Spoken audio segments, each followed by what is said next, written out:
এ শহর কখনো থেমে থাকে না, আমরাও না। ঈদের ছুটি শেষ, ফিলিংস অফ এনার্জি অন। বন্ধুরা বলল চলো একটু পাগলামি করি, so we don't plan, we just move. Destination Hatirjheel. কোনো প্ল্যান পরিকল্পনা ছিল না আমাদের। শাকিলের এক কথায় ভার্সিটি ক্লাস শেষ করি আমরা উঠে পড়লাম বাসে। ঈদের পর ঢাকা আবার ধীরে ধীরে ফিরছে তার চেনা ব্যস্ততায়। এতদিন সবাই ঈদের ছুটি কাটাতে নিজের গ্রামে ছিল, কিন্তু এখন ঈদের ছুটি শেষ হয়েছে, আবার কাজের তাগিদে, জীবিকার তাগিদে সবাই ঢাকা ফিরেছে। আমরাও বন্ধু বান্ধবরা অনেকদিন ধরে আড্ডা দিই না। আমরাও ঈদের ছুটিতে অনেকে গ্রামে গিয়েছিলাম, অনেকে ঢাকায় ছিলাম, এবং সবাই সবার কাছ থেকে বিচ্ছিন্ন ছিলাম। তাই আমরাও নিজেদেরকে একটু সময় দিতে এই জার্নিটা শুরু করি। আমরা সবাই নেমে পড়ি কারওয়ান বাজার। এখান থেকে আবার আমরা রিক্সা খোঁজা শুরু করি। প্রথমে একটি রিক্সা আমরা পাই। রিক্সাটার সাথে আমাদের ভাড়ায় বনিবনা না হওয়ার কারণে এই রিক্সাটি আমরা স্কিপ করে এই বড় বিল্ডিংটার সামনে চলে যাই।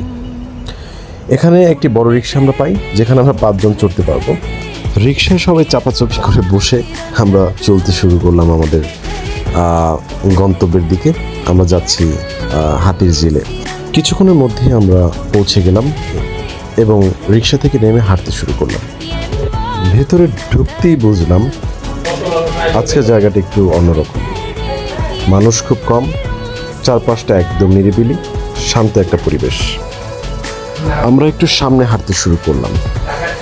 এর মধ্যেই শাকিল শুরু করে দিল তার চিরচেনা দুষ্টামি। এখানে একটা গাছের ডাল ধরে সে ঝুলে আসে, আবার একটু পরে উঠে পড়েছে এই আম গাছে পাখির বাসা দেখতে। তো আমি একটু শান্ত পরিবেশটা উপভোগ করছিলাম। এদিকে আমার বোন খাদিজা, সে মডেলিং শুরু করে দিয়েছে, কিছু ফটোশ্যুট করছে।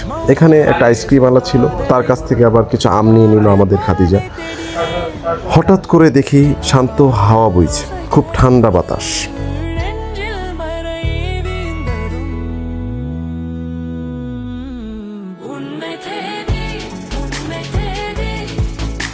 তারপর আমরা চলে এলাম আমার সবচেয়ে পছন্দের জায়গায়, সেটা হচ্ছে এই ব্রিজটা।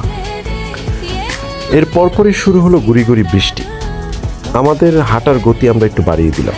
বৃষ্টির মতোই এই জায়গাটাও, এই সময়টাও ছিল হালকা সুন্দর আর মনে রাখার মতো। একটা সত্যি কথা, জীবন শুধু ক্লাস আর বইয়ের মধ্যে সীমাবদ্ধ না। বন্ধুদের সাথে সময় কাটানো, এভাবে ঘুরে বেড়ানো, এগুলোও জীবনের গুরুত্বপূর্ণ একটি অংশ বলে আমার মনে হয়। তাই সুযোগ পেলেই আমি বের হয়ে পড়ি আমার বন্ধুদের সাথে। জীবনটা অনেক ছোট, সৃষ্টিকর্তা এত সুন্দর পৃথিবীতে আমাদেরকে পাঠিয়েছেন। আমাদের উচিত প্রতিটা সময়কে উপভোগ করা, কিছু না কিছু শেখা।